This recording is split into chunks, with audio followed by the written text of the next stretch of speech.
Shareholder 101, Introduction to Shareholder Services. Shareholder services encompass the interactions that issuers and their agents have with their shareholders.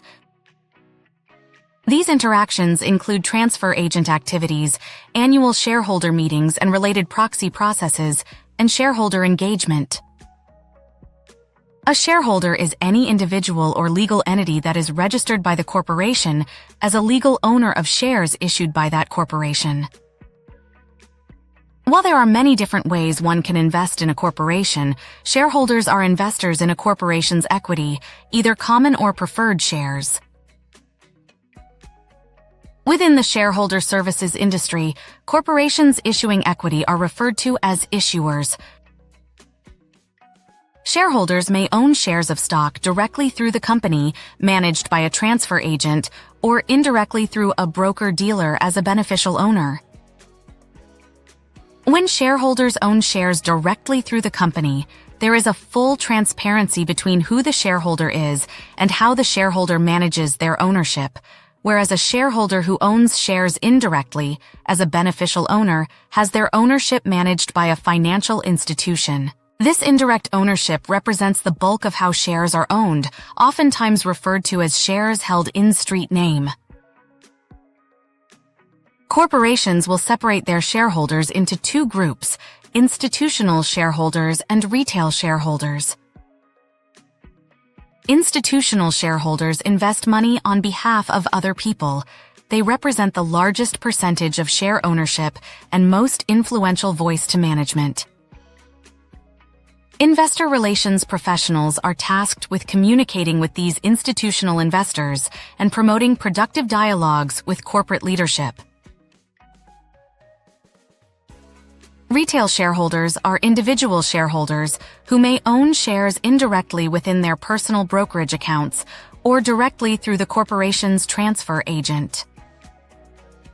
Over the years, many corporations have managed their own shareholder records, facilitating dividend payments, stock purchases, and proxy voting services themselves. However, for many different reasons, corporations have enlisted the assistance of a transfer agent to maintain the books and records of shareholders, as regulated by the rules set forth by the Securities and Exchange Commission. Securities are traded through an exchange, and in some cases on multiple exchanges. Multiple exchanges exist around the world, notably New York Stock Exchange, NYSE, and NASDAQ within the United States. National and international corporations are usually traded on one or more exchanges. Like other markets, security exchanges facilitate communication between buyers and sellers. A broker-dealer is a person who actively solicits an order, participates in negotiations, or arranges a sale of securities. The broker-dealer purchases securities for resale and distribution. Simply put, a securities broker performs the functions of a middleman or intermediary for the buyer and seller of securities. When investors wish to purchase a security, they may contact a broker-dealer who will locate a seller and negotiate a price. Likewise, the broker-dealer will locate a buyer when investors wish to sell securities. When broker-dealers trade securities between other broker-dealers, trades settle through a securities clearing agency.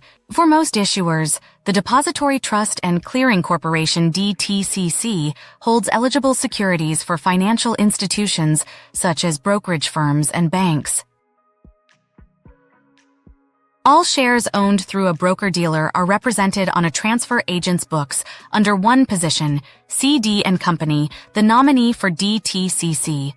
Generally, transfer agents will not see the activity occurring between broker-dealers because of the role DTCC serves in facilitating these trades. When a shareholder requests shares held at the transfer agent be moved to their brokerage account, or when a shareholder requests the shares be moved from their brokerage account to the transfer agent, the broker-dealer will submit the request to DTCC, who will act on the broker-dealer's behalf to present the broker-dealer's instructions to the transfer agent to facilitate the transfer. Thank you for joining us. Stay tuned for our next installment of the Shareholder 101 series.